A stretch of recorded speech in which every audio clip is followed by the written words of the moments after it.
Welcome you all. This is an extended discussion on the energy transfer in the turbo machines, and we will discuss the centrifugal pumps. So centrifugal pumps come under the section of power absorbing turbo machines, right? Pumps generally take power, absorb power, that is why they come under power absorbing machines. And as far as this term centrifugal is concerned, here the operation happens because of the centrifugal action, right? So that is why the name centrifugal pump. So just to refresh some basics, in centrifugal pumps we know mechanical energy is being converted into hydraulic energy or the fluid energy. So what happens in the turbines, which we discussed extensively in the earlier unit, there in the turbines the actual fluid energy gets converted into mechanical energy, and from mechanical to electrical energy. This is just the opposite, right? So centrifugal pump, if I have to give you an example, then the pump which you use in our homes for elevate the water from your sump tank to the overhead tank, so that itself is centrifugal pump, right? So technically we must understand two things. So the two terms which are of importance in the centrifugal pumps are, one is head and the other one is discharge.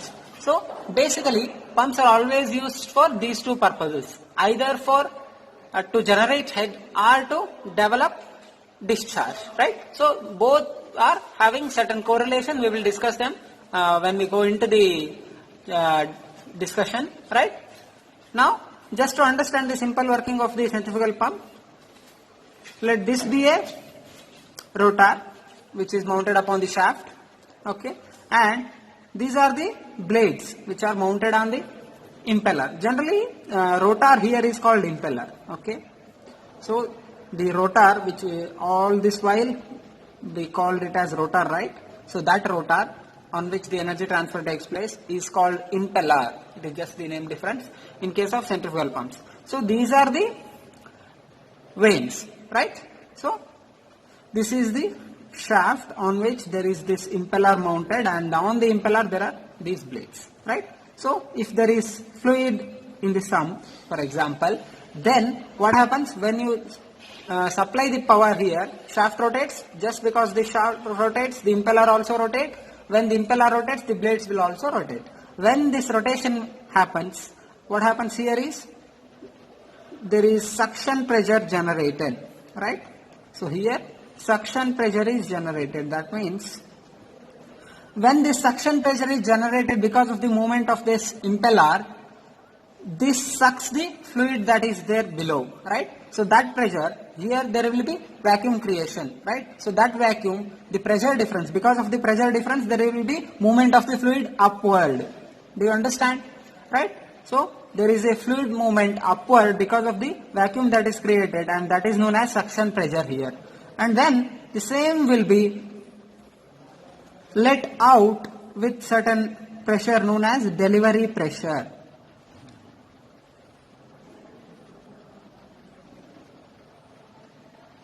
Right?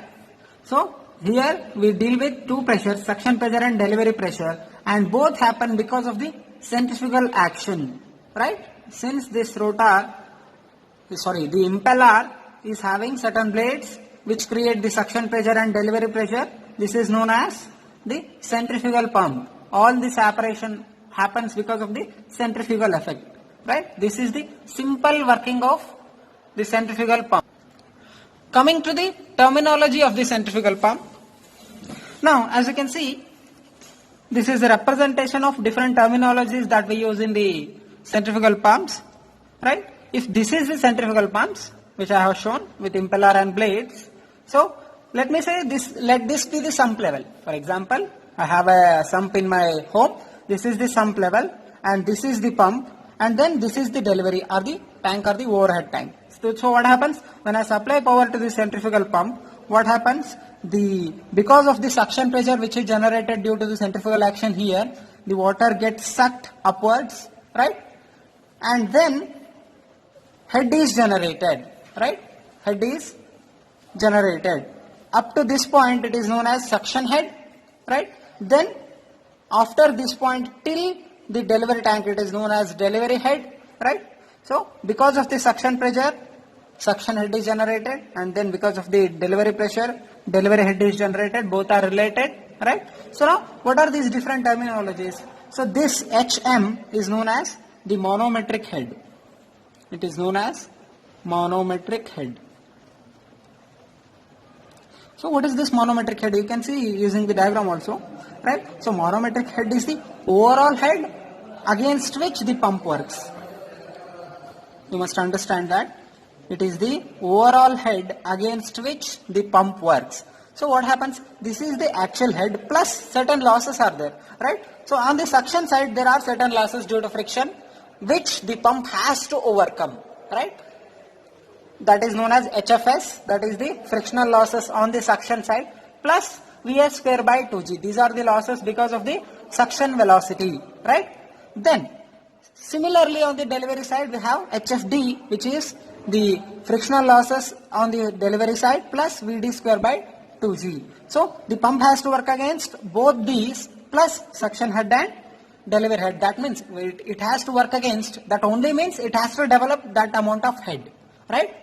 So this is the manometric head, the total head. What is manometric head? If you can see now, it is HS plus HD plus HFD plus Vd square by 2g plus HFS. Understood? That is very clear from the picture, right? So suction head is nothing but the head on the suction side, it is the head on the delivery side, right? Now applying the Bernoulli's theorem to this terminology diagram, I shall say what is the total manometric head? It is the difference between the delivery pressure and the suction pressure divided by rho g. We know already delta P is equal to rho pH, rho gh, right? So applying that theorem, I shall write the same manometric head should be equal to Euler's head minus the losses, the suction minus delivery square divided by 2g, right? This is the kinetic energy loss, isn't it? So what is Euler's head here? That is the new term. Euler's head is the head developed by the impeller. So in other terms, if I can say, Euler's head will be equal to manometric head when there are no losses. We must understand that, right? So what is Euler's head? Euler's head is the head that is developed by the rotor or the impeller, right? So now we must understand that point also. Then I shall write what is the total manometric head. It is, as I told earlier, suction head plus delivery head plus frictional losses on the suction and delivery sides plus Vd square by 2g. That means the kinetic energy loss on the delivery side. Now, why have I not written this Vs square by 2g? I have not written this because the pump has already overcome this. Even before creating the suction pressure, the pump has already overcome Vs square by 2g, right? So that is why this cannot be written in this equation, and these formulae we generally use in the problems, right? We must have a clear idea about what is manometric head, what is Euler's head, right? So that is the point. Yes, we are clear now with the basics. Now let us move to the work done by the centrifugal pump, right? So till now, as it is a practice, we have always considered a turbo machine and then we have derived the work done equation, right? So now let us consider a centrifugal pump, a simple centrifugal pump, and let us see how the velocity diagrams go about it, right? So as we discussed already, a centrifugal pump is always a radially outward machine. We must always remember this. A centrifugal pump, that means, in other words, I shall say most of the radial machines are centrifugal in action, right? So that is also true, right? Most of the radial machines are centrifugal type of machines. So a centrifugal pump is definitely radial and also it is outward in fluid motion, right? So when I say outward, I should show always these arrow marks towards the tip, right? So in centrifugal pump, the arrow is always shown towards the tip and not at the base. That we must remember, right? Very clear. Then it is a radial type of machine. It is not axial, right? Axial means U1 is equal to U2 is equal to U. Since it is radial, U1 is not equal to U2. This also you should remember, right? So then he says, in ideal conditions, water should enter the impeller radially along the radius of the centrifugal impeller the water should enter in ideal cases. So in that case, we definitely know V1 should be equal to Vf1, right? So Vf1 is known as axial velocity in axial machines, radial velocity in radial machines. We have made that clear already. So water enters radially means V1 is equal to Vf1. So when V1 is equal to Vf1, definitely Vu1 becomes 0. Vu1 is known as viral velocity here, right? Viral velocity it is called, viral velocity at the inlet. Tangential component of the absolute velocity Vu1 is also known as viral velocity. It does not exist at the inlet since we consider this condition, and also we know alpha 1 becomes equal to 90. So considering these conditions, our inlet velocity triangle will be like this. V1 is equal to V of 1, this is the VR1 at an angle beta 1, then there is U1 but Vu1 will be 0, that means there is no viral velocity at the inlet. Coming to the outlet triangle, it remains same, but we should note a point that U1 is not equal to U2, right? So this is the V2 at an angle alpha 2 with the blade tangent, then this is Vf2, Vr2 at an angle beta 2, right? And these are the directions of U2 and Vu2, right? Understood? Now let us consider the derivation of work done. We already have derived the Euler's equation, we know, right? Euler's energy E is equal to delta H naught, this is also equal to delta H naught, is U2 Vu2 divided by Gc. Why? Because generally in the power absorbing turbo machines, we know the equation as U2 Vu2 minus U1 Vu1 divided by Gc. But since Vu1 is already 0 here, that whole term becomes 0. So what remains is U2 Vu2 divided by Gc. Understood? Now let us consider the outlet velocity triangle. So in the outlet velocity triangle ABCD, let me say what is Vu2? What is Vu2 here? Vu2 is U2 minus X, isn't it? U2 minus X is Vu2. So now that I have written here, it is U2 minus Vf cot beta 2, right? So what is Vf2 cot beta 2? If you consider here, if you consider the triangle ACD as I have written here, what is cot beta 2? It is X by Vf2, right? You can consider directly cot beta 2, or you can take tan beta 2 and then make it inverse, okay? Reverse it. So cot beta 2 is X by Vf2. So Vf2 is X into cos beta 2, right? Yeah, X is Vf2 cot beta 2. So U2 minus X, that I have written here, right? Now it is energy equals G into Euler's head, okay? The same energy which is equal to delta H naught is equal to G into Euler's head. This is very specific to the centrifugal pumps. This you must remember, G into Euler's head. So that is equal to U2 minus, right? U2 minus Vf cot beta 2 divided by Gc, right? So U2 into Vu2 is U2 minus Vf cot beta 2 divided by Gc. This I have substituted here. So equation 1 has modified like this. Then the same can be modified as U2 I have multiplied here U2 square by Gc minus U2 by Gc into cot beta 2. This Vf2 I have modified and I have written it as Q by pi dB.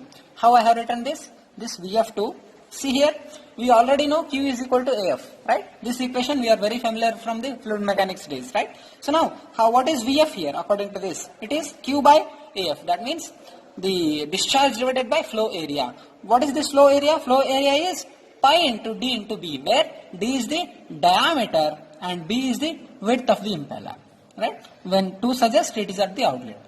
Very simple, right? So instead of writing Vf2, what I have written here, Q by pi D2 B2 I have written. I can write that. So it is U2 by Gc into cot beta 2 into Q by pi D2 B2.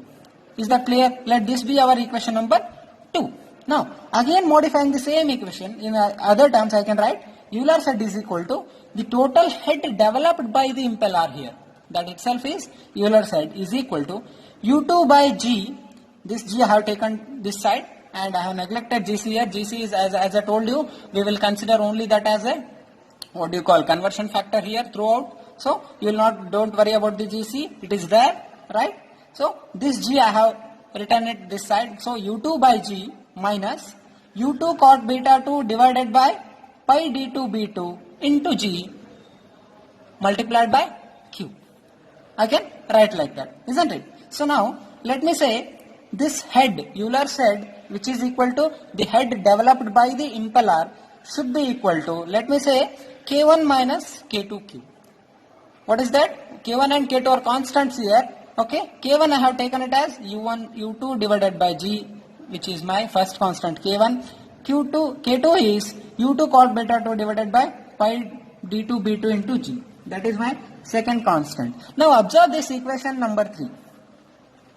This represents a very important relation in understanding the, what do you call, the performance analysis of the centrifugal pumps. So now, as I told you, the performance parameters of any pump are either head or discharge. That was our initial discussion, right? So now, what is the relation between this head and discharge in centrifugal pumps? We are very interested to know that. So that relation we can know by this equation. This is the equation through which we can definitely plot at least and then observe the relation between the head and the discharge of a centrifugal pump. Right? This equation is very, very important in understanding that. Right? Its implications are of definitely worth noting. Now,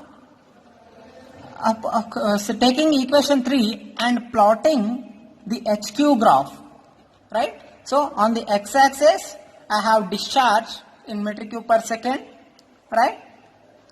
And on the y-axis I have head in meters, right? So then if I plot the HQ characteristics, definitely as you can see there are 3 lines here, right? So on the first line, for example, when beta 2 is less than 90 degree for this line, as you can see, what is the characteristic here? As discharge increases, head decreases, right? As discharge is getting increased, head is getting decreased. Understood? So, and these type of behavior can be seen in backward curved veins. Okay, backward curved veins. Backward curved veins. So this can be observed in a centrifugal pump which is having backward curved veins. What are these backward curved veins? These are the veins in which the exit blade angle is less than 90 degree. So that also, in other terms, I can say the concave surface is opposite the direction of the motion. What is the direction of motion here? It is, what do you call, clockwise. But what is the where these concave surface is facing? It is anti-clockwise. Understood? The concave surface means the surface which is like this. Understood? So this is concave surface of the blades. So this behavior, right, where the head decreases when the discharge increases, can be observed in backward curved veins.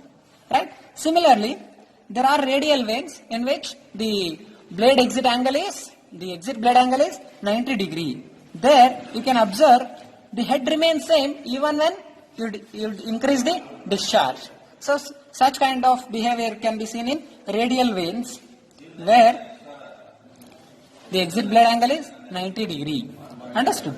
And coming to the last one, this graph or this line, this behavior can be seen where there is increase in the head upon increase in the discharge. This behavior can be seen where the exit blade angle is greater than 90 degree, and those are known as forward curved veins. Okay, forward curved veins. In other words, I shall say these are the blades where the convex surface is opposite to the direction of motion, rotor motion. Understood? So this is the convex surface. This is in the opposite direction to the blade motion. Understood? So these are the different kind of blades with which we can obtain different kind of behavior for HQ understanding for different centrifugal pumps here. And as far as this shut-off head is considered, U2 square by GC, it is the minimum head, right, which gets developed at zero discharge, right, that we must understand. When there is no discharge for the pump, still the pump developed certain head, and that head is known as shut-off head. So for example, if I can say that I have a pump which is working with me, so now first I will make it work under complete full wall. I will make it work under full wall, right? Then let me say at full wall the head is H1, right? So now when I will close the full wall, right? definitely head is 0, and still there is certain pressure, right? And that is known as the shut-off head. Understood? Now, let us understand some phenomenon occurring in the centrifugal pumps. The first one is priming, right? We all have seen filling the water before we switch on the pump, right? With the footwall, that is known as priming. This basically is the process of removing the air present in the suction side of the pipe, right? Why we have to remove the air which is there in the suction side of the pipe? Because we know whenever the rotor or the impeller starts working, it will definitely, due to centrifugal action, will develop certain head, right? So that head, since there is air filled in the suction side, so whatever the head that is developed in the suction side will be in the meters of air, right? But we all know what is the difference between the density of air and density of water, right? It is almost thousand times different. So whatever the head that is developed in the meter of air will not be sufficient to suck the water, right? It is 1000 times less, and that is why in order to overcome this difficulty, what do? We will always fill the suction side with water, and when we fill the suction side with water, whatever the head that is developed by the impeller will be in meter of water, right? Understood? This is a simple phenomenon of removing the air on the suction side, that is known as priming. Next, coming to the second phenomenon, which is known as cavitation. We all know when there is the pressure on the suction side falls below that of the vapor pressure of the liquid. We know what is vapor pressure already, right? So whenever during the flow the pressure of the flow falls below the vapor pressure, what happens? There is formation of certain bubbles, right? So these vapor bubbles are formed within the flow, right? And these vapor bubbles, which are on the lower pressure side, during the flow go on to the higher pressure side and hit certain area which is on the higher pressure, right? So this flow will be of very very high velocity and high pressure. What happens? There will be pit formation, right? So this is a phenomenon which causes even the mechanical damages also of highest order. So what happens? This is the cavitation phenomenon. That is why the name cavity. Cavity means a pit, right? So even the hardest of the materials can be mechanically damaged because of this cavitation. That is known as cavitation, which happens because of the pressure difference in the suction side. Whenever it falls below the vapor pressure, there are vapor bubbles formed, and those low pressure vapor bubbles move towards the high pressure area, and there they will explode, and that explosion itself is of very highest order, so that it can potentially create pits in even the strongest of the materials. This is what is known as cavitation. Now, just to avoid the cavitation, I need to have certain minimum to avoid the cavitation, I need to have minimum pressure on the suction side, that is known as net positive suction head, right? So that net positive suction head can be written as NPSH is the summation of suction pressure plus the kinetic loss on the suction side minus the vapor pressure divided by rho g. So this is the net positive suction head, which if I maintain this pressure, definitely I can avoid cavitation. So that is the meaning. So what is net positive suction head? It is the minimum head that we need to maintain on the suction side in order to avoid cavitation here. Now coming to the pre-rotation factor. The fourth phenomenon is pre-rotation. So while discussing the energy transfer in the centrifugal pumps, we told that there will be radial entry for the water, right? V1 is equal to Vf1. That means the water enters this centrifugal pumps radially, right? So but in actual what happens? This is not possible, right? That means in actual Vu1 generally will not be 0. The viral velocity will not be equal to 0. That means the complete radial entry is almost impossible. Understood? So what happens in reality? this Vu1 will be some finite value, right? This will be some finite value. This will not be 0. So when Vu1 is not 0, definitely the head developed will change, right? So let me say the head developed, or the Euler said, actually what is that? Till now we know that U2 by G minus U into cot beta 2 into Q divided by pi d2 b2 into G, right? This is our Euler said according to the derivation. But now when there is viral velocity, it changes into minus U1 square by G minus U1 cot beta 1 into Q divided by pi d1 b1, right? So this affects the total head developed because of the pre-rotation factor. This reduces the head developed. Now, the pre-rotation and slip, both phenomenon occur because of the radial entry, right? So in actual, what happens? The water will not enter radially, plus there will always be a loss factor, like what do you call, the rotational whirl, then losses of eddy currents, then frictional losses and shocks, right? So because of all these factors which are inevitable in the actual cases, what happens? The Vu2 gets reduced. That means the tangential component or the viral component of actual velocity at the exit gets reduced because of all these factors, right? Why all these factors come into picture? Because of the actual entry, right? This can be shown, for example, if this is the outlet velocity triangle,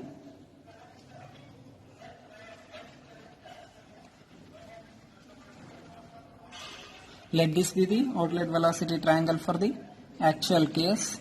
Say for example A, B, C, D, right? Let this be V2, let this be VF2, and let this be VR2, isn't it?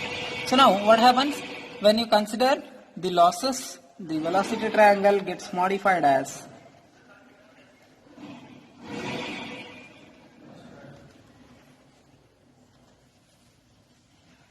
something like this. That means this is the new Vu2, which is reduced Vu2. Earlier the Vu2 was till here, understood, Vu2 dash and Vu2. So this reduction in Vu2 is known as slip, understood. So you can make out the name here. So slip, this is called slip because there is reduction in Vu2 value, right? When there is reduction in Vu2 value, obviously there will be, it also affects the head also, understood, the total energy transfer which occurs between fluid and the rotor or the impeller, right? So now there is one more thing called slip coefficient, which is the ratio of the actual Vu2 to the ideal Vu2, understood. So this is known as slip coefficient.